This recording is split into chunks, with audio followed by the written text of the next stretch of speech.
أعوذ بالله من الشيطان الرجيم بسم الله الرحمن الرحيم.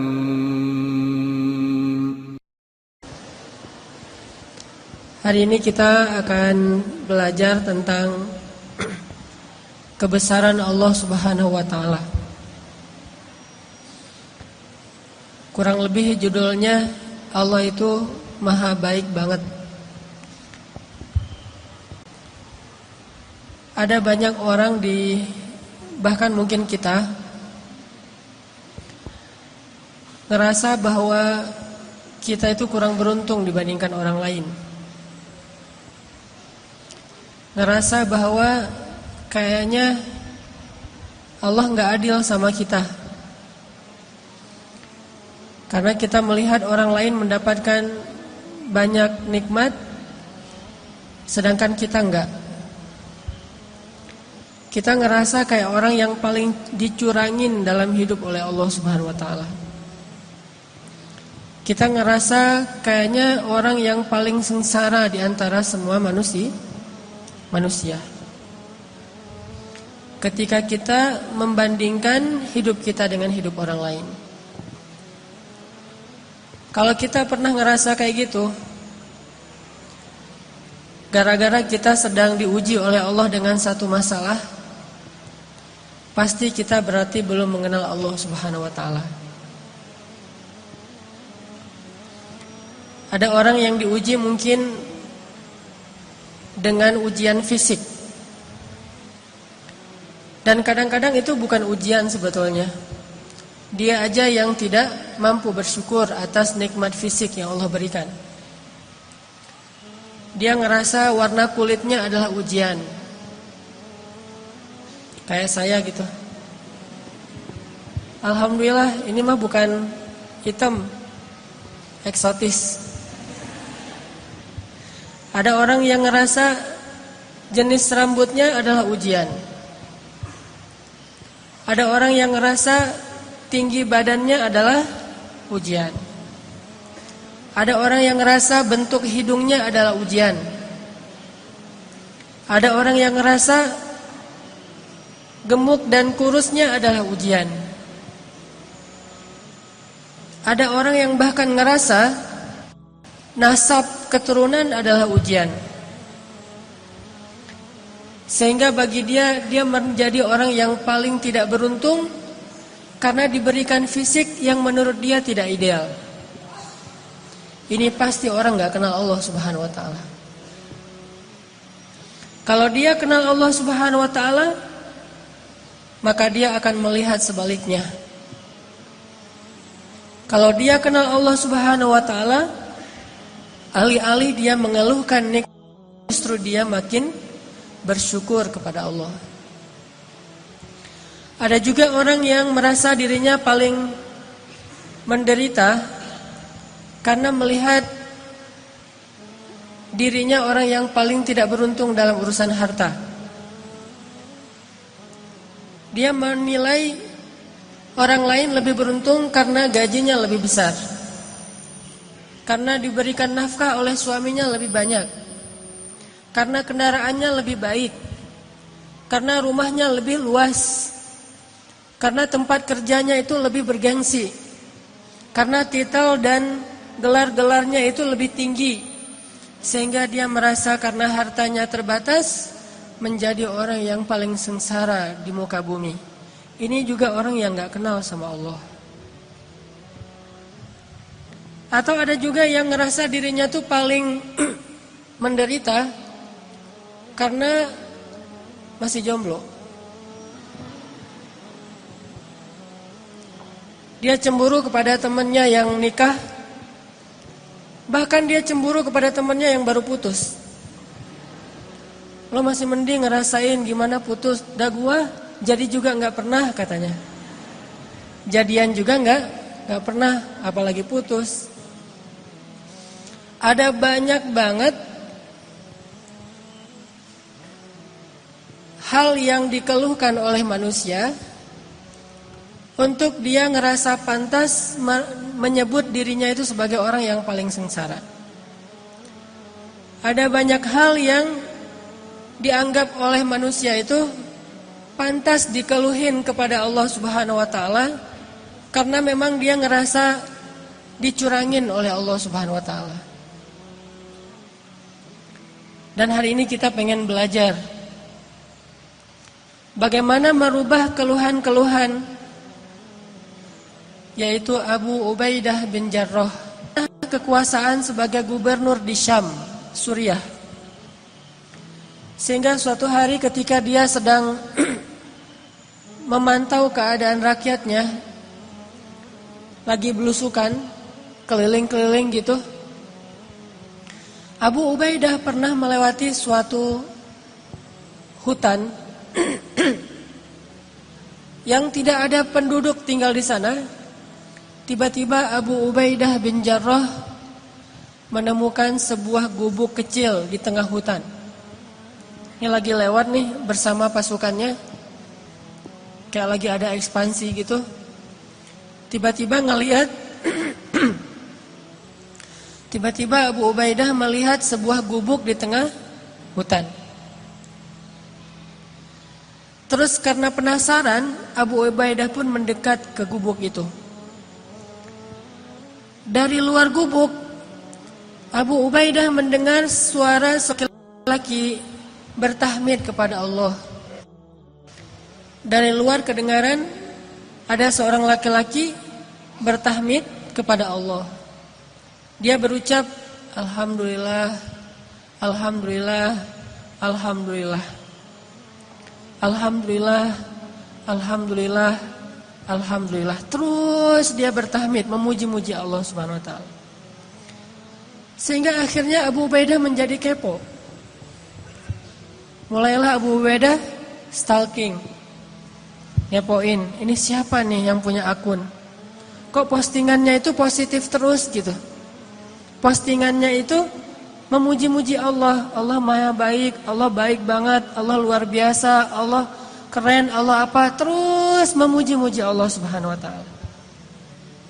Terus begitu. Sampai akhirnya Abu Ubaidah penasaran.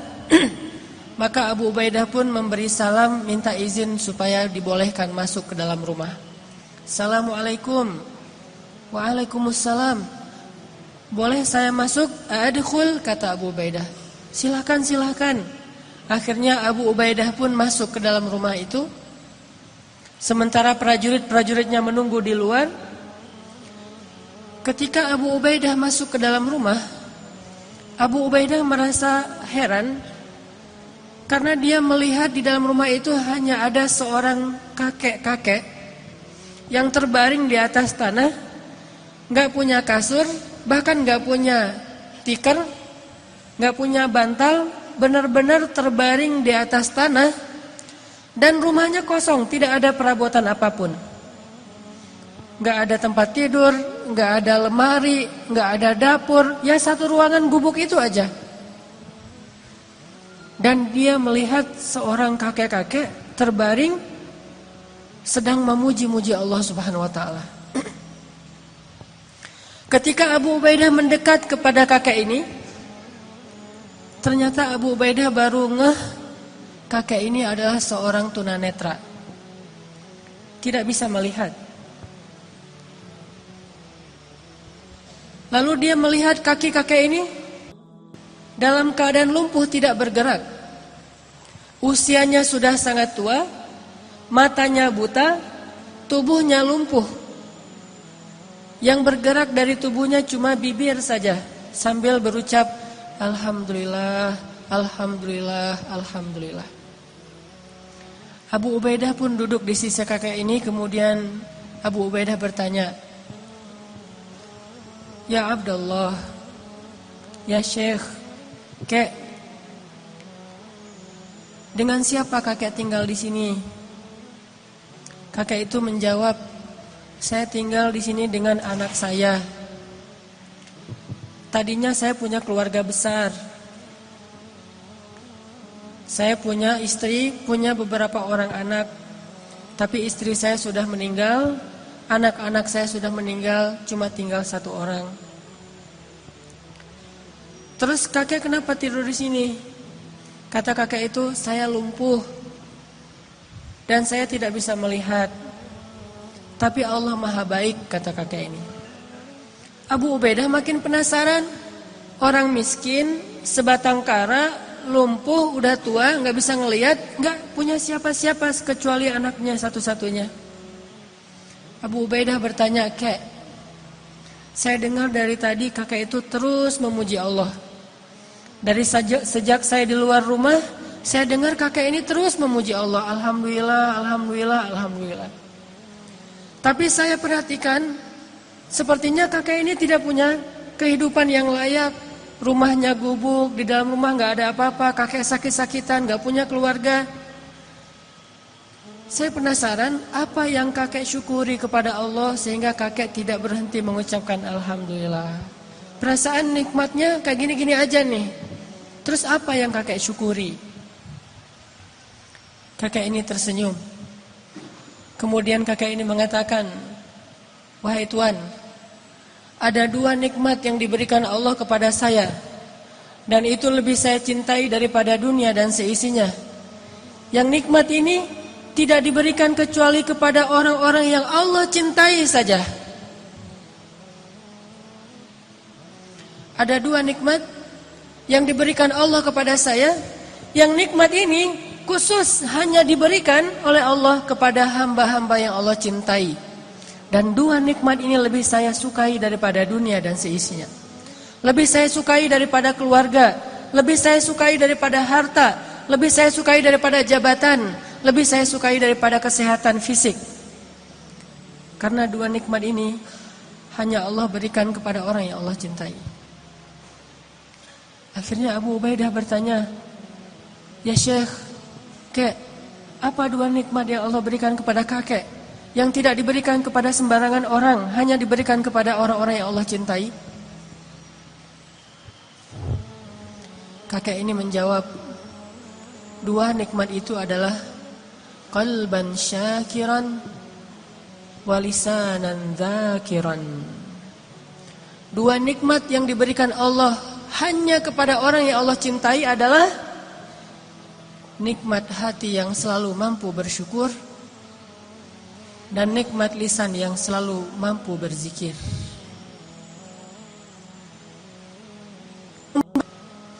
Bukankah kita banyak melihat orang kafir yang sehat walafiat?